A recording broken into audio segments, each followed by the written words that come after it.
把锅先热起来，再倒一点玉米油，还是倒一点铺个底就可以了。今天要炒肉丝，所以油不用太多，2下就可以。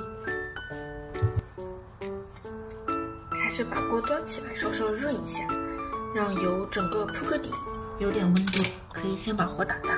小电锅就这个好，它热起来比较慢，所以不用担心火太大烧糊了。剪点大蒜，2、3，随便剪一剪就可以。4，再剪一半。嘿，还挺难剪的呢。这个厨房剪好用是好用，不是很锋利。但是我又确实不想切蒜，不愿意洗砧板，不想洗菜刀。可以听到滋啦滋啦的声音了，就证明温度起来啦。再剪点葱花，随便剪一剪。剩下的葱花可以等会儿开锅的时候再下。我可以稍稍转小一点点，你还一双一次性的筷子，巴拉巴拉。今天就不下小米辣了，确实有点辣。好香啊！油炸这个大蒜还有小葱真的是好香，好香味上来了，可以下肉丝了。我去拿肉丝，整250克的肉丝已经这样腌好了，哇，滋啦滋啦，好香！好了，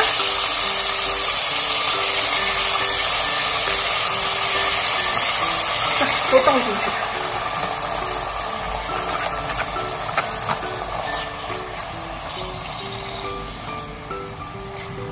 大一点，只要全部变色，就证明已经熟了。我也不想买这么多的肉丝呀，可是超市一份就是这么多，好香。真要冷冻起来呢，可以，但是这样不是很健康。我还是喜欢吃新鲜的。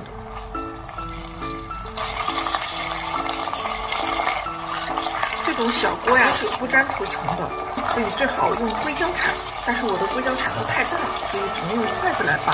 哗啦哗啦啦，哗啦啦哗啦啦哗啦啦。等到全部变色呀，可以先转中小火和加水啦。全部变色了，转小火，加水。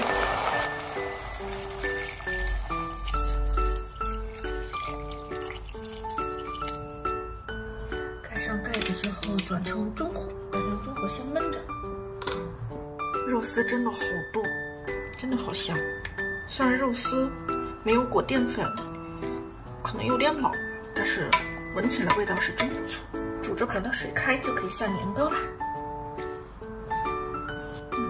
水开了，哇，好大的蒸汽！下年糕。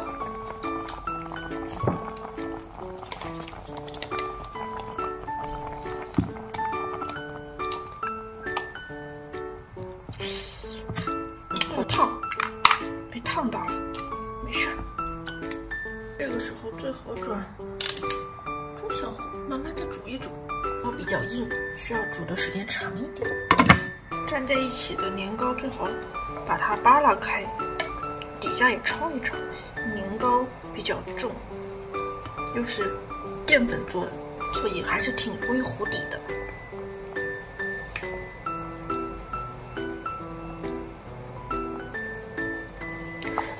真的好烫，刚才这一下烫的好疼。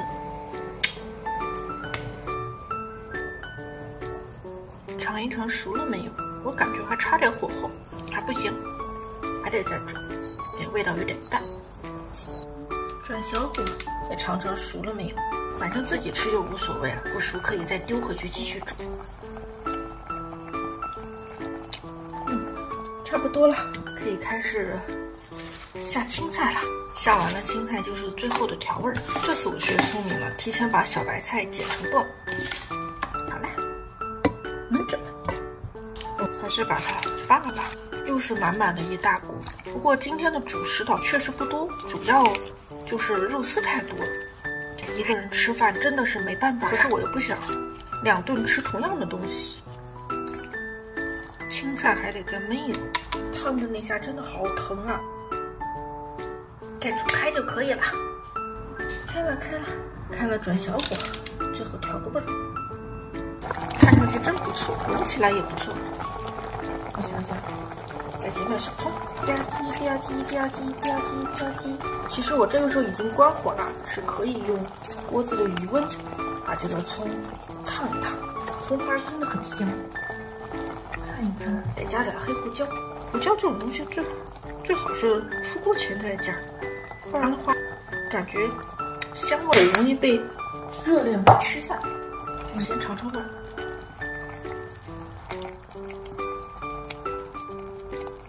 再加一点蚝油吧，丢丢蚝油，哟，一起一标，加一点点就可以。这个东西是代替味精，提个鲜。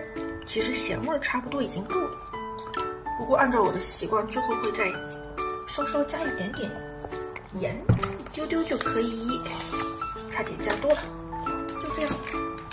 好啦，多么完美的一锅肉丝年糕煲就做好了，我准备开动喽！看看这年糕煮得多好，看看这肉丝，看看这小白菜，这锅多营养！这是我今天的第一顿正餐，准备开动啦！